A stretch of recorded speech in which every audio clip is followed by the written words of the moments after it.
Ram Ram ji, good morning. कैसे हैं आप सब? आई होप आप सब अच्छे होंगे। आप सबका वेलकम है साधना रियल ब्लॉग चैनल में। आज का दिन है मंडे, तो मॉर्निंग का टाइम है। अभी से ब्लॉग स्टार्ट हो रहा है, तो आप सब बने रहिएगा। बहुत ही इंटरेस्टिंग ब्लॉग होने वाला है। आज मैंने पहन ली है ये वाली साड़ी, और इसका दाम आप लोग सुनोगे ना तो कसम से हंसते रहोगे, हंसते हंसते थक जाओगे कि ये साड़ी कितने की है और लगती कितने की है। ठीक है, और जो सिस्टर तो अच्छी अच्छी साड़ियाँ पहनती है उनको लगता होगा साधना दी बहुत ही बेहुदा सा मजाक कर रही है। लेकिन हाँ, मैं हूँ ही ऐसी जैसी आप लोग को दिखती हूँ। लेकिन चलिए, ये वाला क्वेश्चन का आंसर मैं अंत में दूंगी, तो आप सब प्लीज़ बने ज़रूर रहिएगा। और आज ना सुबह से मैंने कुछ खास काम नहीं किया, सिर्फ मैंने पूरियाँ तल दी है बच्चों के लिए। वो लोग स्कूल गए, ट्यूशन से आए, स्कूल गए मॉर्निंग में ही। वो पहले ट्यूशन जाते हैं और उसके बाद फिर जस्ट स्कूल, क्योंकि अभी गर्मी का मौसम है। इतना ज़्यादा धूप हो जाती है कि दोपहर के टाइम में तो कहीं आना जाना हो ही नहीं पाता, और भेजना भी नहीं चाहिए, क्योंकि अभी ये अप्रैल मई जून 3 मंथ ऐसे मंथ हैं कि धूप में बिल्कुल जाना ही नहीं है। धूप में जाने का मतलब ये होता है कि आप बीमार पड़ जाओगे। बहुत ही मजबूरी, बहुत इमरजेंसी होती है तो जाना ही पड़ता है, लेकिन बच्चों को खास तौर पर नहीं जाना चाहिए।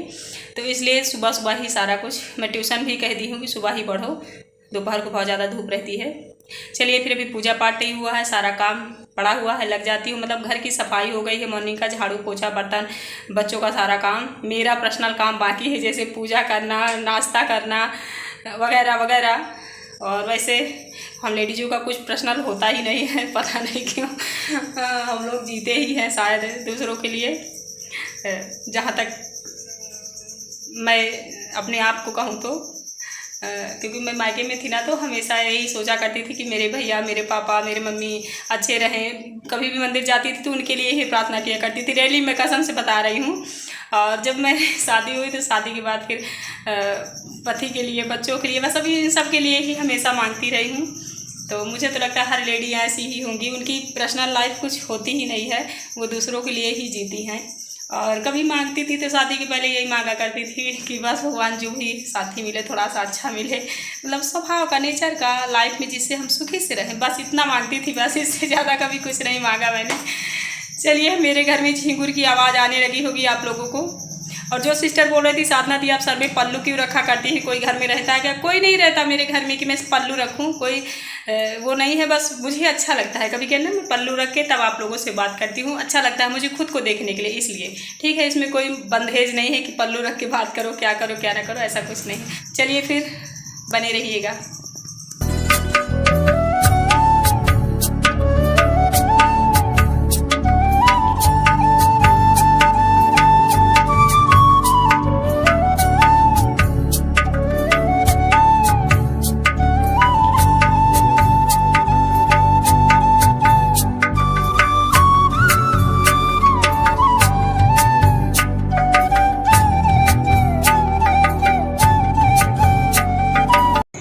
तो पीछे तरफ मैंने जल छोड़ दिया है। यहाँ मंदिर जाऊंगी, बगल में ही है, बहुत दूर नहीं है।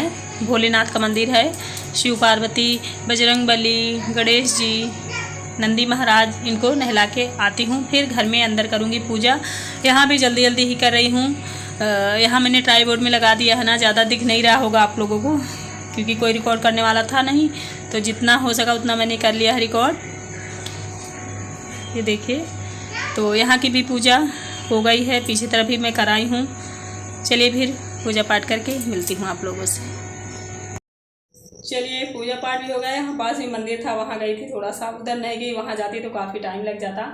तो पूजा पाठ भगवान का हो गया है।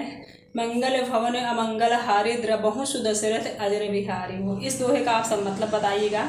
श्री गुरु चरण सरोज रज निज मन मुकुर सुधार, वरणहु रघुबर विमल यस जो दायक फल चारि।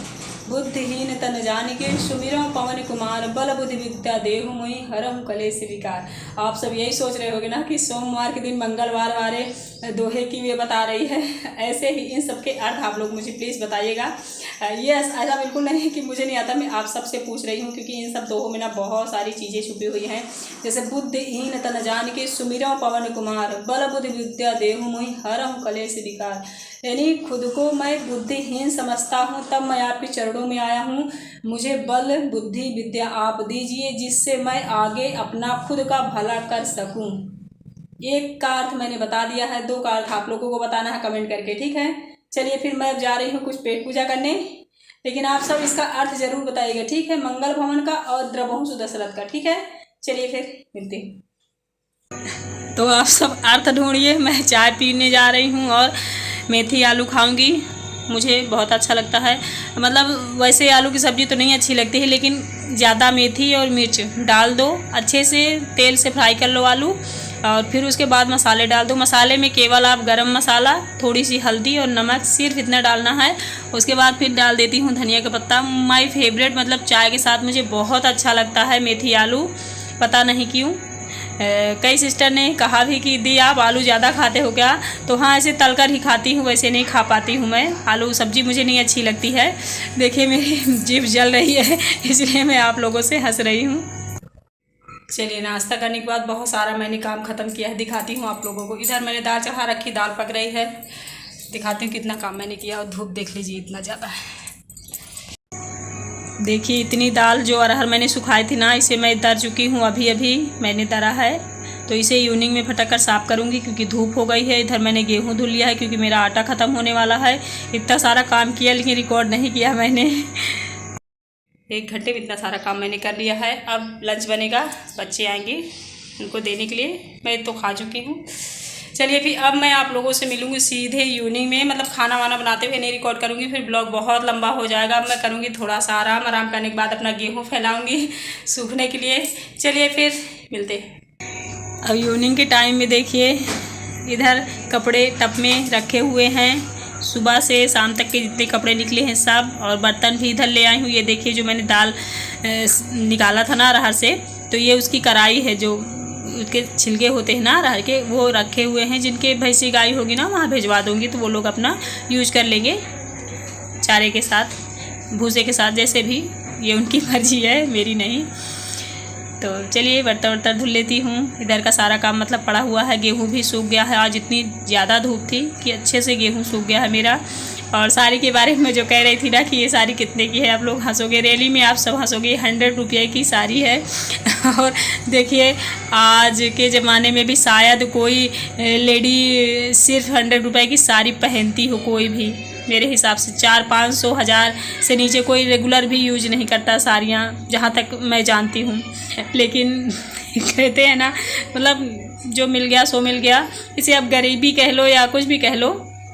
और मैंने ही ख़रीदी थी सिर्फ 100 रुपये की साड़ी, बट मुझे अच्छी लगती, एकदम से हल्की है।